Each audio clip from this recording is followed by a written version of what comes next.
دیکھو اللہ میاں نے بھی کیسا کام کیا ہے, مؤذن کو بولا بولنا ہے, گھر میں لٹھ لے کے نہیں پہنچنا.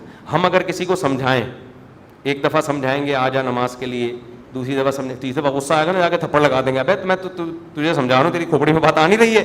یا آپ بیگم کو ایک بات سمجھا رہے ہو, بیگم چائے میں تھوڑا چینی کم ڈالا کرو, تم ویسے اتنا میٹھا بولتی ہو کہ چائے میں میٹھے کی ضرورت نہیں ہے. پھر وہ چینی زیادہ ڈال رہی ہے, پھر چینی زیادہ, پھر آدمی کو غصہ آتا ہے نا. یہی تھوڑی کہ ہمیشہ ریکارڈنگ چلا کے چلا جائے گا, چینی کم ڈالو, چینی کم ڈالو. ایک دن 5 6 7 8 دفعہ آ کے اس کو غصہ آئے گا کہ بھائی بولا ہے کم ڈالو, نمک کم ڈالو, 1 دفعہ 2 دفعہ 3. لیکن اللہ کا اصول دیکھو, اللہ نے کہا مؤذن سے فجر میں اعلان کر دینا, حی علی الصلاۃ حی علی الفلاح الصلاۃ خیر من النوم, نماز نیند سے بہتر ہے. بس بتا دینا, گھر میں ڈنڈا لے کے نہیں پہنچنا, نہ سونے تو جو پڑا ہوا ہے. کیوں؟ لا تحسبن اللہ غافلا عما یعمل الظالمون. قرآن کہتا ہے ظالم جو کچھ کر رہا ہے اللہ کو اس سے غافل مت سمجھو. اللہ غافل نہیں ہے, اللہ حجت تمام کر رہا ہے, ابھی نہیں پوچھے گا. اگر پکڑنا شروع کر دے تو پھر آزمائش نہیں ہے. پکڑنا شروع کر دے اللہ تعالیٰ پھر تھوڑی آزما. ابھی تو اللہ کہہ رہے ہیں جو سو رہا ہے سونے دو. جو میرے نیک بندے ہوں گے نا, جن کو پتا ہے کھلاتا اللہ ہے پلاتا اللہ ہے, وہ اس آواز پہ کان دھریں گے, وہ اسے سنیں گے. یار یہ بار بار کیا کہا جا رہا ہے؟ غیر مسلم بھی سنتے ہیں اذان, پتہ ہے آپ کو, وہ بھی غور کرتے ہیں کیا ہو رہا ہے, بار بار کیوں مسلمان اناؤنسمنٹ کرتے ہیں. لیکن ہم اس اناؤنسمنٹ کو سن سن کے ہمارے کان سن ہو گئے ہیں. تو ہم اس خوش فہمی میں ہیں کہ اللہ تعالیٰ مؤذن کو آٹو پہ کر کے معاذ اللہ بھول گیا ہے. جیسے بٹن دبا کے بعض دفعہ آدمی بھول جاتا ہے نا, تو اللہ مؤذن کا بٹن دبا کے شاید بھول گئے ہیں. اللہ کو تو پتہ ہی نہیں کہ اس آواز کو نہ کوئی سن رہا ہے نہ کوئی اس پہ لبیک. 2-4 آدمی بیوقوف سے مسجد میں آ جاتے ہیں. وہ میں مذاق میں کہہ رہا ہوں, ایسا نہ ہو ہمارے نمازی بولے ہم کو بیوقوف کیوں بول رہے ہو. مطلب وہ میرا مقصد اس سے یہ ہے کہ وہ جو ایک آدمی تھا نا, ایک مولوی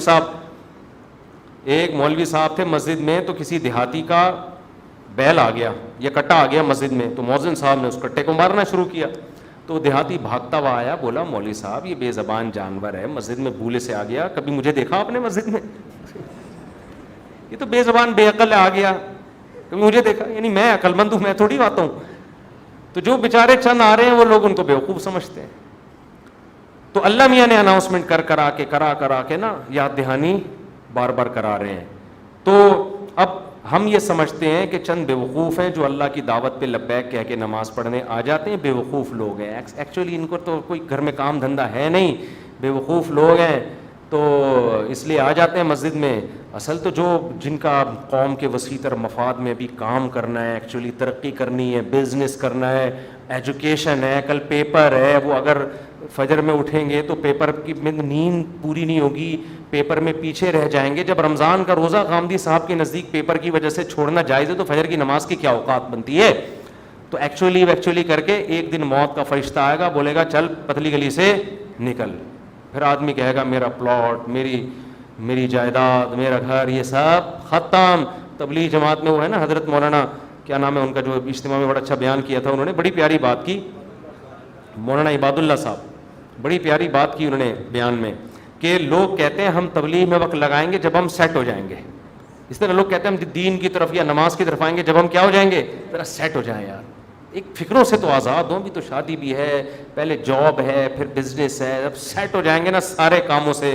وہ کہتے ہیں آدمی سیٹ کبھی بھی نہیں ہوتا. وہ سیٹ کیسے ہوتا ہے, انہوں نے بڑی پیاری مثال دی.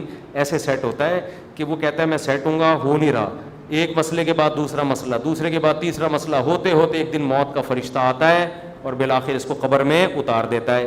پھر اس کے رشتہ دار اس کو قبر میں اتارتے ہیں اور دیکھتے ہیں اس کو قبلہ رخ کر کے ذرا صحیح طرح سے لٹاؤ. صحیح طرح سے لٹانے کے بعد پھر کیا کہتے ہیں, اب سیٹ ہے. مردے کو کہتے ہیں نا اب یہ کیا ہے, اب سیٹ ہے, اب مٹی ڈال دو. اس سے پہلے پتھر نہیں رکھتے قبر میں جب تک مردہ سیٹ. بے بھائی مردہ ٹیڑھا میڑھا قبر میں پڑا ہوگا تو کوئی مٹی ڈالتا ہے؟ پہلے سیٹ کرتے ہیں نا اس کو. تمیز سے سیٹ کرنے کے بعد سب بیک زبان بولتے ہیں گورکن سے, اب پتھر رکھ دو, اب کیا ہے, اب سیٹ ہوا ہے. لیکن اب سیٹ ہونے کا فائدہ بولو, اب نہ تیرے قبر میں اذان کی آواز آئے گی تجھے, نہ کوئی الصلاۃ خیر من النوم سمجھائے گا, اور تیری جائیدادوں کو پیچھے لوگ ترنے والا سمجھ کے پھوڑ رہے ہوں گے. 2-4 دن یاد کریں گے ہمارے ابا نے ہمارے لیے بحریہ ٹاؤن میں کتنا اچھا پلاٹ بنایا, ہمارے ابا بہت اچھے تھے, کیوں چلے گئے دنیا سے. 3-4 دن کے بعد ویلیاں لگاتے ہوئے پھر رہے ہوں گے آپ کے بچے, کون سے ابا کہاں گئے کیا ہوا, کوئی نہیں یاد کرے گا میرے بھائی. 4 دن میں سب بھول بھلائیاں. اور اولاد کو دین نہیں سکھایا وہ تو چوتھے دن ہی بھول جاتی ہے, دین سکھایا تو کم از کم موت تک دعاؤں میں یاد رکھ رہے ہوتے ہیں.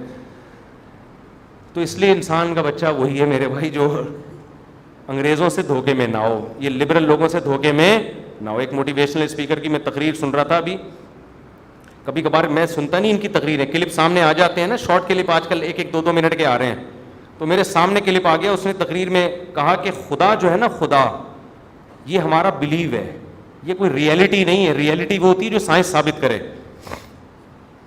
سائنس تو خدا کو ثابت نہیں کرتی. تو ریئلٹی پہ چلو, اپنے بلیف پہ مت چلو. میں نے کہا یہ اس کے جوابات تو میں پھر کبھی بعد میں دوں گا. یہ فضول بکواس جو کی ہے کیا مطلب ہے اس کا, اس میں کتنی سقم ہے, کتنی عیب ہے اس تقریر میں.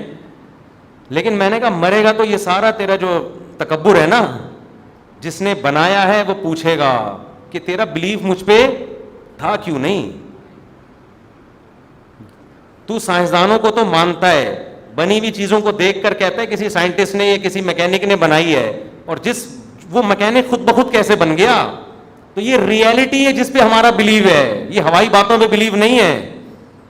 یہ گراؤنڈ ریئلٹی ہے خدا کا وجود, جس پہ ہم کیا کرتے ہیں, بلیو رکھتے ہیں. یہ بلیو اور ریئلٹی 2 الگ الگ چیزوں کے نام بولو نہیں ہے. تو خیر تکبر بہت ہے. آج تھوڑے سے انگلش کے 2-4 الفاظ آ جائیں, 2-4 آپ کو کچھ تھوڑا سا بولنا آ جائے تو انسان اپنی اوقات بھول جاتا ہے. اس لیے قبرستان میں جا کے دیکھا کرو کیسے مردے پڑے ہوئے. ایک دن ہم نے بھی مرنا ہے, جواب دینا ہے. اللہ ہم سے اپنے بارے میں سب سے پہلے پوچھے گا, اللہ تعالیٰ ہمیں. اور آخری بات دیکھو, اگر نماز کبھی چھوٹ جائے نا جماعت سے, اپنے اوپر جرمانہ رکھو, سزا دو اپنے آپ کو. ایسے اپنے آپ کو ڈھیلا نہ چھوڑ دو کہ عزم کرتے ہیں میں پڑھوں گا پھر چھوٹ جاتی ہے. کچھ سزا تو دو اپنے آپ کو.